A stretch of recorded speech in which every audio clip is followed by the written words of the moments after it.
Hello there, and welcome. My name is Jason Millward, and you are listening to Plugged Into Virta, the electric vehicle charging podcast. The future of mobility is electric. In this podcast, we'll discuss about the newest and hottest topics in the world of e-mobility, smart EV charging, energy management, and the business around it. We'll go under the surface and discuss openly about the challenges, opportunities, solutions, and trends.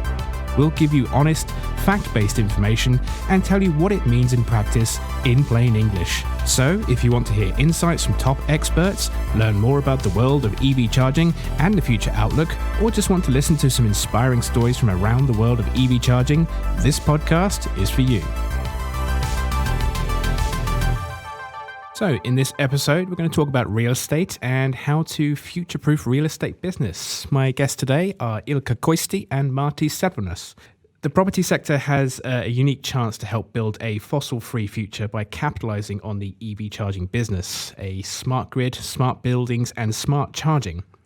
Together, this powerful trio creates a system that enables the real estate sector and investors to provide resiliency to the electric power system, future-proof their premises to carbon-neutral legislation, and create a new revenue stream. So, guys, before we dive into today's subject and talk about the challenges of real estate sector and how electric mobility can help to solve them, could you maybe introduce yourselves and tell us a bit about what you're up to?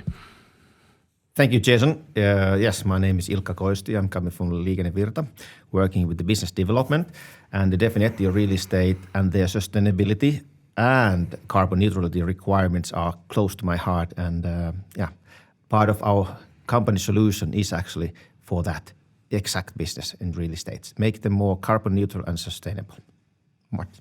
Yeah, hi, thanks for having me. My name is Martti Savenius. I'm a real estate investor and operating partner for institutional private equity real estate investors, and most recently was COO of a Blackstone portfolio company. Okay, guys, well, thank you for joining us today. So let's set the scene first. What's happening in the real estate sector and what are the biggest challenges? What are the requirements?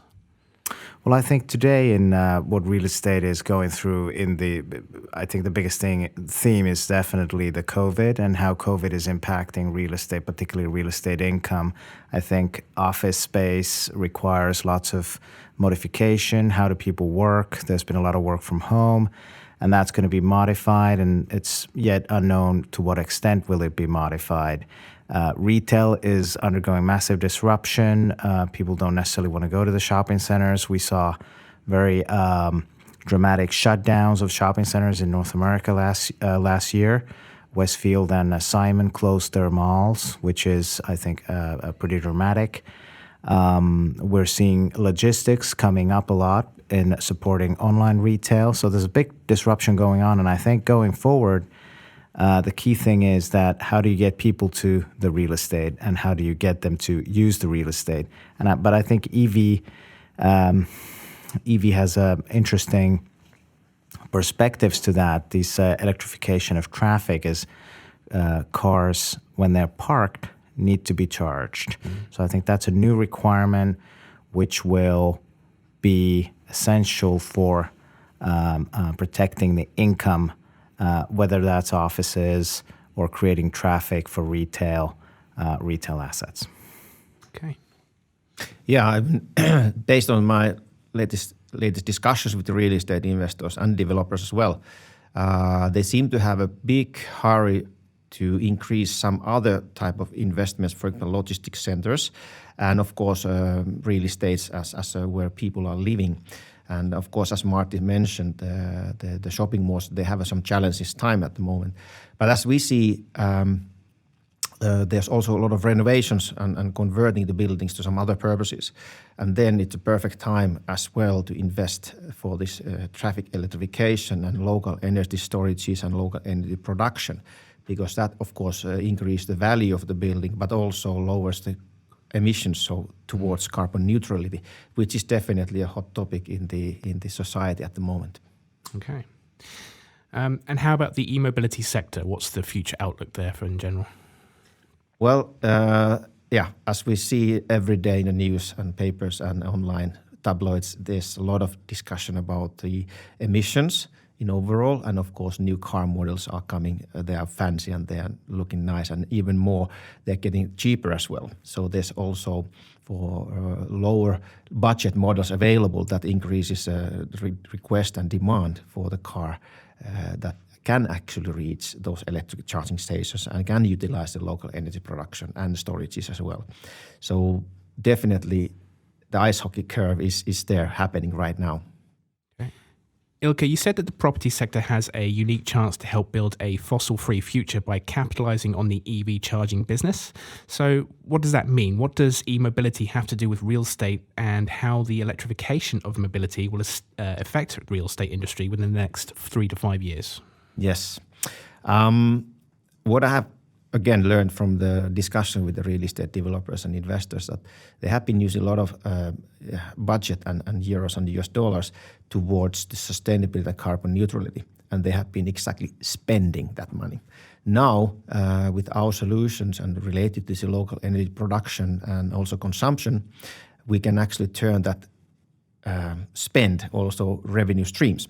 So there's now a new opportunity to start making money, or let's say revenue streams and profit at the end from the local energy production and electrification of the transportation in those real estate properties. So that is a quite unique proposition. So sustainability is not only a cost, it can also be a revenue stream. That is something that has changed and is changing towards that even more profitable and shorter return of the investment as well.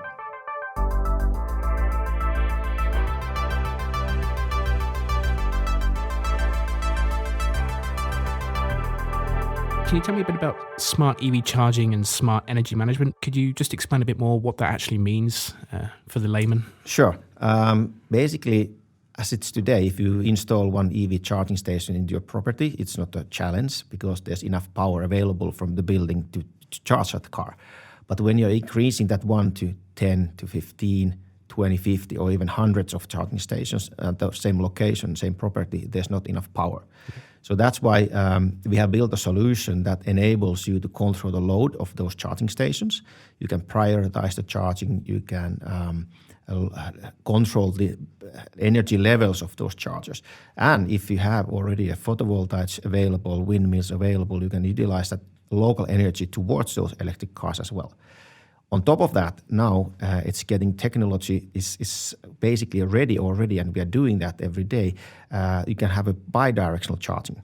So basically, you can push the energy towards the batteries when you have a lot of photovoltaics, a wind available, but also when the wind and sun is not shining, you can actually take away the back to the building the energy what you have stored to the electric vehicles batteries. Plus, it's coming more, let's say, interesting to utilize also local energy storages, so local stationary batteries, which are basically reused EV charging batteries. So instead of having like a central capacitor, you've just got essentially millions of small capacitors in people's vehicles to go both ways to help the national grid provide power to everyone else, and then back and forth and just... You're absolutely, Jason, you're correct. So distributed energy production is coming more and more available. But if you have a distributed energy production, you need also balancing capabilities. And these electric vehicles and local energy storages on those real estates will be one key asset for that business. Okay. Could you break down what the main benefits of smart charging are for the real estate sector? Well, one of the biggest and quickest benefit is actually you can make the tenants happy because you have electric vehicle charging capabilities on your building. So that's the first thing. So you can keep your investments and their return of investment and NOI quite safe because you can have those customers coming into your properties, of course. The second thing is that you can save a lot of cost by smart charging because you don't need to right away invest for the bigger main supply fuses because you can control the charging smartly as well. And then, of course, if you invest more a little bit for the photovoltaics and local energy storages, you can be big part of the energy balancing into those grid networks, which gives you a possibility, again, make some revenues from this investment. And of course, the main thing for most of the investors, they are looking for carbon neutrality. So they require, they say that it's a demand that you need to prove that your building is not that brown anymore, it's getting more green. and you need to prove how much emissions you have saved by this transmission, electrification, or local energy production and consumption as well. So there's very, very critical that you can show that values, real KPIs that are really happening in the building online, what's happening today, what has happened yesterday, last month, last quarter, and so on. And you have evidence for that every time when you want. Okay. And what does the future look like, guys? Are we going to save the planet? Well, I think it's been surprising how dramatically the traffic has kind of frog-leaped into hybrid and electric vehicles. And I think that's kind of cascading the change, that the change is coming really fast. And I would say in the next 5 to 10 years, we're going to see a dramatic shift how buildings will become smarter. There's been a lot of talk about smart buildings, but I think this is one of the key ways, this energy management, to make buildings smart and support the decarbonization of traffic, support sustainable energy production, like Ilkka alluded to, the photovoltaics and wind, to kind of balance the peaks in the grid. So yes, we are going to save the world. Let's hope so. I mean, you can certainly see with how fast Virta itself is growing, it's almost rocket exponential growth. So let's certainly hope we can save the planet, guys. Yes. And do you have anything to add to that, Ilkka? Yes, definitely. The idea behind the sustainability and smart charging and smart energy management is actually it will not save the whole carbon neutrality problem or challenge or opportunity actually on those properties, but it will be a major part of that story. So with the solution that you're investing for that, let's say, sustainability EV and smart charging is giving you that the tenants will stay at your buildings. You can actually keep the rental levels in a certain level because you are attractive as a property owner. But also, instead of only investing, it gives you opportunity to sell energy towards those electric vehicles, and that gives you a new revenue stream. Plus, you can actually be part of the energy balancing market, which will give you even more revenue stream at the same time. So it's quite complicated, but that's why we have thought about to make it automated as a solution, that you don't need to care as an individual. So the solution is taking care of this complex energy balancing, energy pricing, which direction the energy will flow in every day, every minute. And that is a service what we have provided. And that will give more, let's say, green value for the property owners and business property investors as well. But I guess at the same time, the individual user can also feel that like they're contributing a little bit to... Exactly. They have a clean mind. Yeah. Good.